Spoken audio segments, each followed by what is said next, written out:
start. Hello, Seed World. It is indeed worth to say that youth is future of our nation. This time, the Sisidlan representatives and coordinators of Quirino High School are out to establish a point of inquiry day at Pasig River Rehabilitation Commission.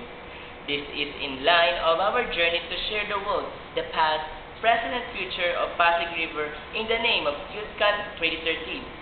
The YouthCan theme for underwater environment is so timely for the Filipinos and probably to other parts of the world in protecting and promoting the right of the people to balance ecology such as the water environment in accord with the rhythm and harmony of nature. That's correct, Julito. Our task for today here at Pasig River Rehabilitation Commission will ultimately complement our journey of sharing.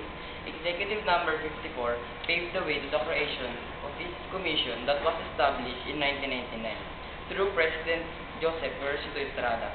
Its purpose is to rehabilitate the Pasig River with its pristine condition for recreation, transportation, and tourism. For now, Mr. Rafael Pascua, the Assistant Officer, gave us brochures and magazine for us to know the activities and programs in this commission.